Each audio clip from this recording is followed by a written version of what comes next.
My grandfather's house smelled like pine cleaner and old newspapers, the way it always had.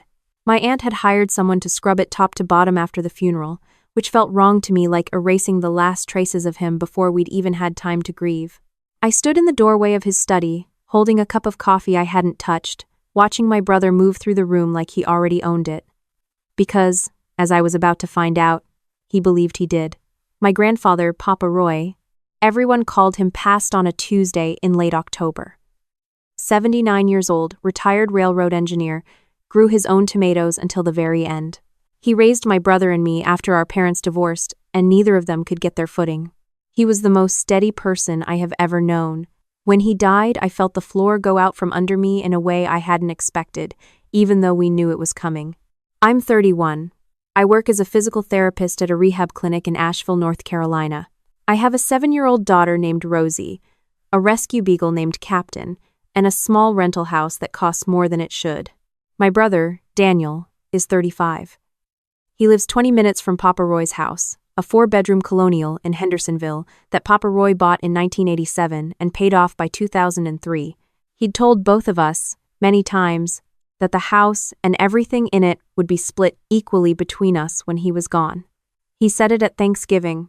He said it at Christmas. He said it the last time I visited him in the hospital, squeezing my hand, looking me in the eye. I had no reason not to believe him.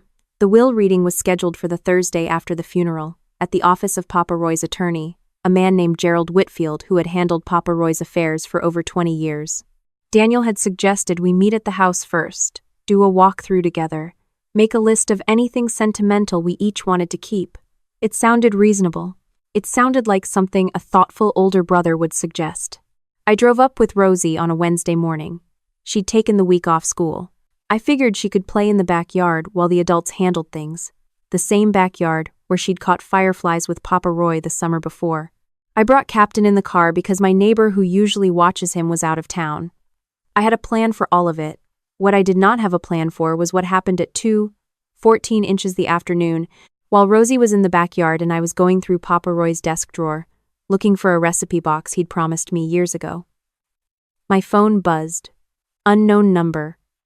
I almost ignored it, but something made me stop. The text read, "This is Gerald Whitfield.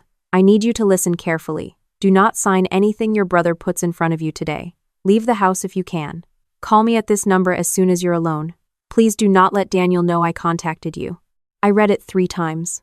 My first thought was that it was a mistake, a wrong number, some kind of scam.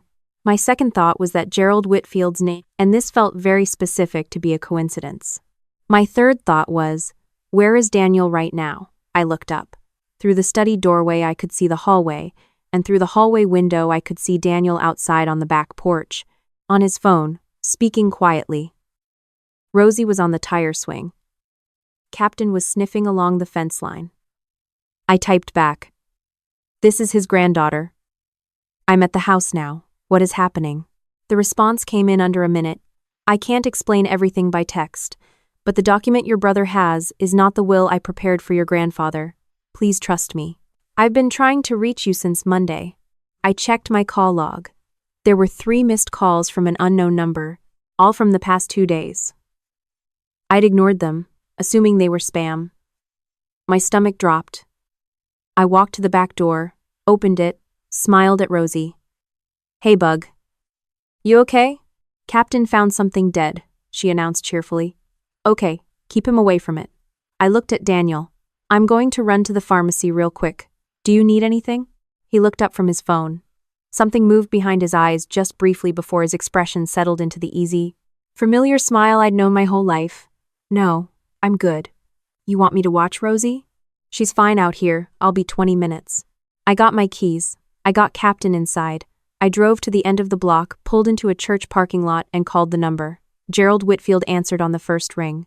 He was 70 years old and had a voice like gravel wrapped in flannel. He got right to the point.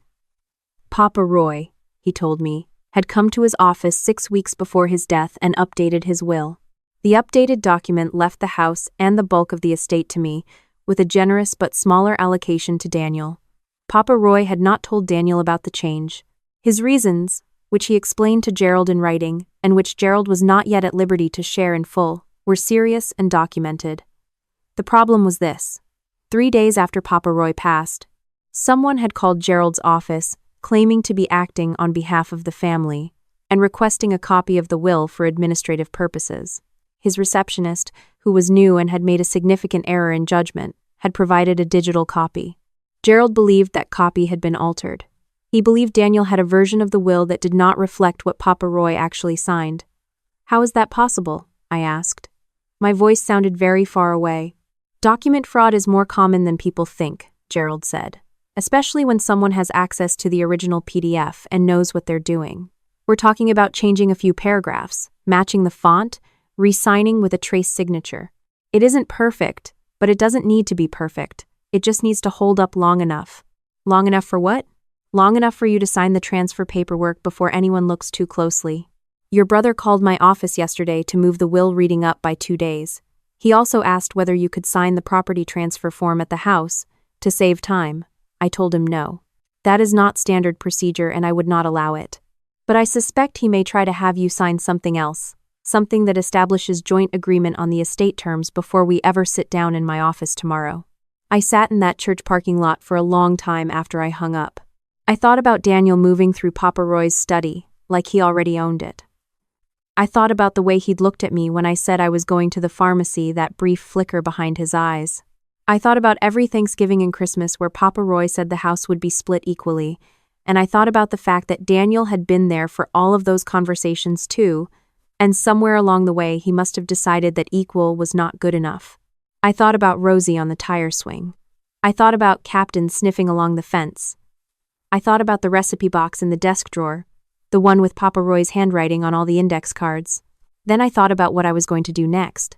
I called my friend Dana, who is a paralegal in Asheville and the most clear-headed person I know in a crisis. I told her everything in about 4 minutes.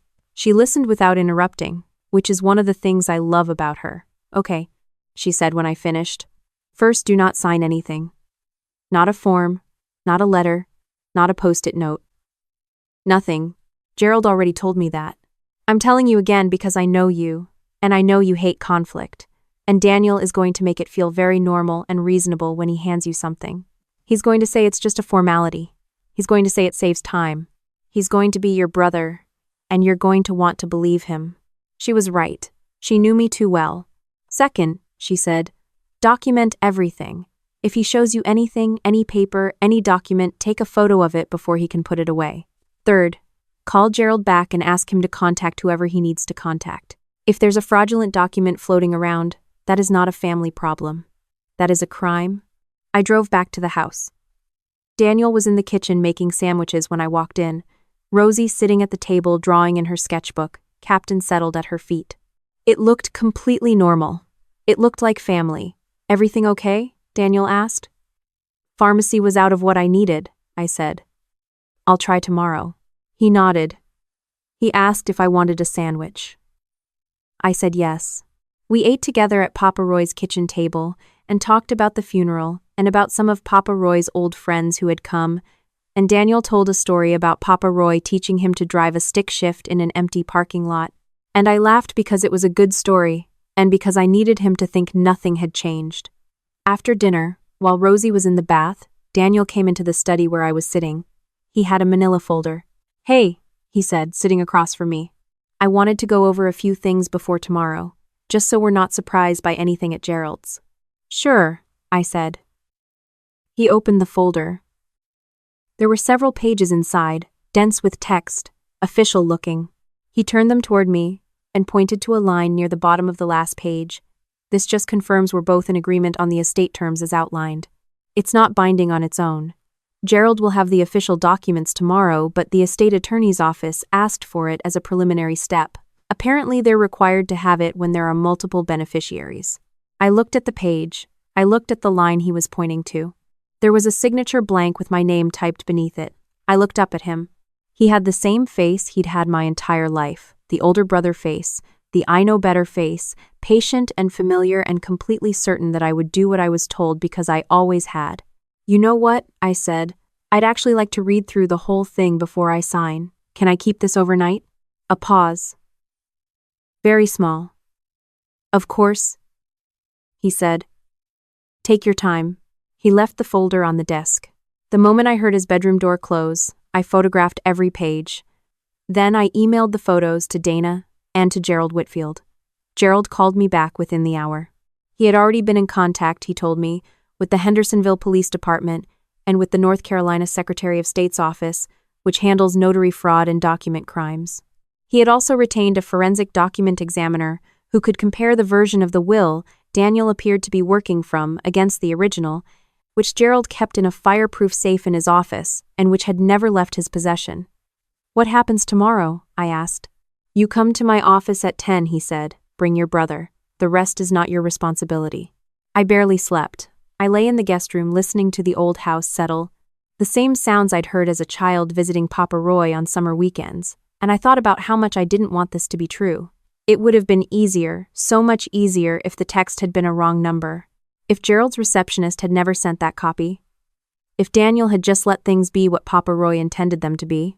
But I thought about Papa Roy sitting across from Gerald Whitfield 6 weeks before he died, deciding to change his will, writing down his reasons. He must have known something.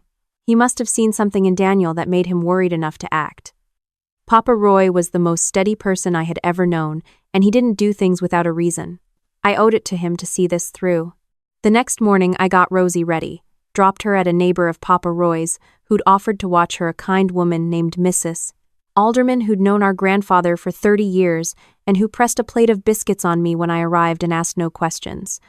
I drove to Gerald's office with Daniel in the passenger seat of my car, listening to him talk about what he planned to do with the house eventually, whether to sell or rent, how the market was doing in Hendersonville. I said, and yes, and I'm not sure at the right intervals. My hands were steady on the wheel. Gerald's office was on a quiet street downtown, a converted Victorian with dark wood paneling and bookshelves that went to the ceiling. His assistant showed us into the conference room. Gerald was already seated. Across from him were two people I didn't recognize. Daniel stopped in the doorway. "Roy," Gerald said. He always called me by Papa Roy's last name as a nickname, something he'd done since I was a teenager. "Please sit down." "Daniel, please sit down as well." One of the two strangers introduced herself as a detective with the Hendersonville Police Department. The other was from the North Carolina Attorney General's Financial Crimes Division. They were very calm and very polite about it. They explained that they were there in connection with a complaint filed by Gerald Whitfield regarding a potentially fraudulent document, and that they had some questions for Daniel. Daniel said nothing for a long moment. Then he looked at me. I met his eyes. I didn't look away. The detective placed a document on the table, a printed copy of the photos I had sent Gerald the night before. She asked Daniel if he recognized it. She asked him to explain the discrepancies between this document and the one held in Gerald's safe, signed and witnessed, dated 6 weeks before Papa Roy's death. Daniel asked for a lawyer. Gerald read the actual will aloud after the detectives had finished their initial questioning and Daniel had been escorted out to make a phone call. Papa Roy's voice seemed to come through every word of it, careful, deliberate, fair. He'd left me the house and 60% of the liquid assets. He'd left Daniel the remaining 40% and a collection of vintage tools in the garage that had belonged to Papa Roy's own father. He'd written a note, which Gerald read last, that said simply, "I hope both of my grandchildren find their way to peace. I tried to do right by everyone. I hope they do the same." I sat in that conference room for a while after everyone else had stepped out. The morning light came through the tall windows and landed on the old wood table, and I thought about Papa Roy growing his tomatoes and driving Rosie on the tire swing and squeezing my hand in the hospital. I thought about how he had seen something coming and had done what he could to protect me, quietly, without making a fuss, the way he did everything. The house is mine now. Rosie and I moved in 2 months ago. Captain has claimed the entire backyard as his personal domain and has opinions about the squirrels that he makes known at 6 every morning. I found the recipe box. It was in the bottom desk drawer, behind a stack of old railroad timetables. Every card is in Papa Roy's handwriting. His pot roast, his cornbread, his tomato sauce from scratch. Mrs. Alderman came over for dinner last week and I made his pot roast, and she said it tasted exactly right. Daniel is working through the legal process. I don't know how it will end. I have stopped trying to predict it or control it. That is not my part anymore. What I know is this. A stranger texted me from a number I almost didn't answer, and I stopped, and I listened, and it changed everything. Papa Roy used to say that the truth doesn't need help finding its way, it just needs someone willing to hold the door open. I held the door open, that's all I did. Rosie asked me last night if we could plant tomatoes in the spring. I told her yes. I told her we'd plant them in the same spot Papa Roy always used, along the south-facing fence where the sun hits longest in the afternoon. She said she wanted to grow enough to give some to Mrs. Alderman. I told her Papa Roy would have loved that. And I meant it with everything I had.